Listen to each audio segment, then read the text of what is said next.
Hi అండి. ఇడ్లీ చేసుకుందామని నానబెట్టుకుంటున్నాను. 2 గ్లాసుల ఇడ్లీ రవ్వకి 1 గ్లాసు మినపప్పు తీసుకుంటే కరెక్ట్‌గా ఇడ్లీలు అనేటివి సాఫ్ట్‌గా వస్తాయి. నేను ఇక్కడ టీ గ్లాస్‌తోని తీసుకుంటానండి. ఎవ్రీ టైమ్ ఇడ్లీ చేసినా కూడా దీంతోనే తీసుకుంటా. పెద్ద గ్లాస్ అంటే ఎక్కువైపోద్ది. నేను, సుష్టిత్ ఇద్దరికే అండి. మా హస్బెండ్ తినరు. సో, నాకు ఇది 2 డేస్ కరెక్ట్‌గా సరిపోతది. నేనిక్కడ నానబెట్టుకుంటున్నాను. ఇది 3-4 అవర్స్ నానబెడుతున్నాను. ఆ తర్వాత లంచ్ కోసమని ఎగ్ కర్రీ చేసుకున్నాం ఈరోజు. ఆఫ్టర్‌నూన్ తిన్న తర్వాత ఇంతే మిగిలిందండి. మిగిలిన ఎగ్ కర్రీని ఒక గిన్నెలోనికి తీసేసి, ఆ గిన్నెలన్నీ కూడా క్లీన్ చేసుకుందామని చెప్పేసి గిన్నెలో పెట్టేశాను. ఇవన్నీ కూడా సింక్‌లో ఏసేసి క్లీన్ చేసుకోవాలి. ఈరోజు గిన్నెలు అంత ఎక్కువ ఏమీ లేవు. నేను డైలీ కూడా మార్నింగ్, నైట్ గానీ, ఈవినింగ్, మార్నింగ్ గానీ ఇలా ఏ టైంలో గానీ 2 టైమ్స్ క్లీన్ చేసుకుంటున్నాను. ఎక్కువ బర్డెన్ అవ్వకుండా. నేను గిన్నెలు క్లీన్ చేసేలోపు ఇద్దరు పిల్లలు కూడా పడుకుంటారండి. చిన్న బాబు ఎప్పుడు లేస్తాడో తెలీదు. పెద్ద బాబు మట్టుకు 3-4 అవర్స్ ఆఫ్టర్‌నూన్ కంపల్సరీగా పడుకుంటాడు. పెద్ద లేసినా కూడా ఏమి ఇబ్బంది ఉండదు. చిన్న బాబు లేస్తే ఫీడ్ చేయాలి. సో, ఇప్పుడు ప్రెజెంట్ పడుకున్నాడు. నేను గిన్నెలు క్లీన్ చేసే టైంకి చిన్న బాబు కూడా పడుకున్నాడు అని చెప్పేసి నేను క్లీన్ చేసుకుంటున్నాను. నాకు పెద్ద బాబు ఒక్కడే ఉన్నప్పుడు ఆఫ్టర్‌నూన్ టైంలో చాలా పడుకునేదాన్ని. ఇప్పుడు అంత టైం ఉండట్లేదండి. ఇద్దరు పిల్లలు పడుకున్నప్పుడు పనికే సరిపోతుంది.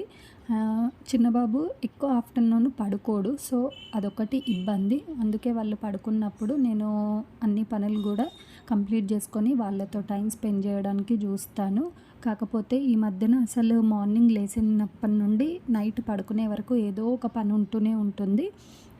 గిన్నెలు క్లీన్ చేయడం అయిపోయిన తర్వాత కొత్తిమీర రైస్ చేసుకుందామని చెప్పేసి ఇక్కడ ఆయిల్‌లో కొత్తిమీర, టమాటా 2 వేయించుకొని మిక్సీ చేసుకోవాలి. చాలా సింపుల్‌గా మనం కొత్తిమీర రైస్‌ని అప్పటికప్పుడు చేసుకోవచ్చండి. నేను నైట్ ఎప్పుడైనా హడావిడి ఉన్నప్పుడు ఇదే ఎక్కువ చేసేస్తూ ఉంటాను. మా ఇంట్లో అందరికి కూడా చాలా ఇష్టము.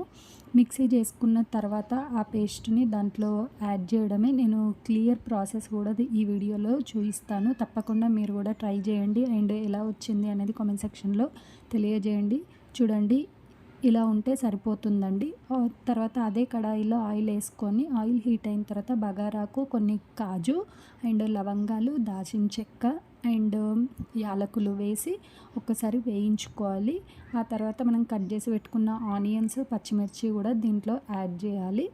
కొద్దిగా అల్లం పేస్ట్ వేసి ఒక్కసారి కలుపుకోవాలి. ఇవి వేగేంత వరకు కూడా వెయిట్ చేయాలి. కలుపుకున్న తర్వాత నేను మిక్సీ చేసి పక్కన పెట్టుకున్న పేస్ట్‌ని దీంట్లో యాడ్ చేసుకుంటానండి. చాలా తక్కువ టైంలోనే మనకు కొత్తిమీర రైస్ అనేది రెడీ అవుతుంది. మనం ముందే వేయించుకొని పెట్టుకున్నాం కాబట్టి ఎక్కువసేపు ఆయిల్‌లో మగ్గాల్సిన అవసరం ఉండదు. ఆయిల్ కొద్దిగా పైకొస్తే సరిపోతదండి. చూడండి, ఇక్కడ ఇలా వచ్చిన తర్వాత మనకు తగినంత సాల్ట్ వేసుకొని కలుపుకోవాలి. మిర్చి పొడి అస్సలు యాడ్ చేయకండి. టేస్ట్ అసలు బాగుండదు.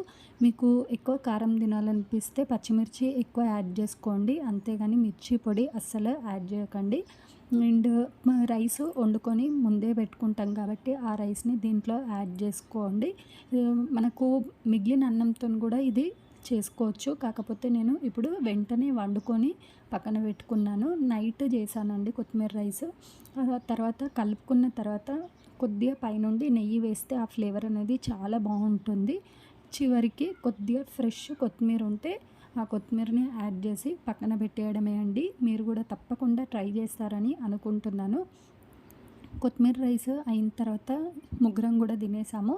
తిన్న తర్వాత మార్నింగ్ ఇడ్లీకి నానబెట్టుకున్నాం కదా, అది నేను మిక్సీ చేసుకుంటున్నాను. చిన్న బాబు లేసిన తర్వాత ఈవినింగ్ మంచిగా తినిపించి స్నానం చేసి పడుకోబెట్టాను. ఆ తర్వాతనే ఈ పనంతా కూడా కంప్లీట్ చేసుకుంటాను. మిక్సీ ఎక్కువ చిన్నబాబు పడుకున్న తర్వాతనే చేసుకుంటానండి. మిక్సీ చేసుకున్న తర్వాత నేను సాల్ట్ నైటే కలిపి పెట్టుకుంటానండి. ఎందుకంటే మార్నింగ్ ఒక్కోసారి మర్చిపోతాను. అందుకోసమని గుర్తున్నప్పుడు నైటే కలిపి పక్కన పెట్టుకుంటాను. అప్పుడు తీసిన ఇడ్లీ రవ్వకి నేను అలాగే ఉంచాను. రబ్బర్ బ్యాండ్ ఏమి వేయలేనండి. ఈ కొత్తింట్లో కొంచెం సమ్మర్ కదా, చీమలు ఎక్కువగా వస్తున్నాయి. అందుకోసం అని చెప్పేసి ఒక రబ్బర్ బ్యాండ్ కనిపిస్తే దానికి హ్యాంగ్ చేశాను. ఆ తర్వాత దీన్ని కూడా పక్కన పెట్టేసుకొని అప్పుడు కలిపి పెట్టి మిక్సీ చేసుకున్న దాన్ని ఫ్రిడ్జ్లో పెడుతున్నాను. బయట పెడితే పులుపుకొని పాడవుతుంది. సమ్మర్ కదా, అందుకోసమని ఈ మధ్యన మిక్సీ చేసుకొని వెంటనే ఫ్రిడ్జ్లో పెట్టేసుకుంటున్నానండి. లేకపోతే దోశ కానీ పెసర పెసరట్టుది. ఆ గిన్నె ఎప్పుడు బయటనే పెట్టేదాన్ని, కానీ ఇప్పుడు అన్నీ కూడా ఫ్రిడ్జ్లో పెట్టేసే పడుకుంటున్నాను. బాటిల్ సుష్టుత్కి ఇస్తున్నాను, దాహం అవుతుంది కదండి సమ్మర్. సో నేను సుష్టుత్కి బాటిల్ ఇచ్చేసి ఇంకొక పని ఉంది, అది కంప్లీట్ చేసుకొని పడుకుందామని చెప్పేసి కిచెన్లోకి వచ్చాను. బాదం నానబెడుతున్నానండి. మార్నింగ్ మంచిగా 5 తినొచ్చు అని చెప్పేసి, గుర్తున్నప్పుడు నానబెడతా, లేదంటే లేదండి. ఇది ఈరోజు వీడియో నచ్చితే లైక్ చేయండి, షేర్ చేయండి.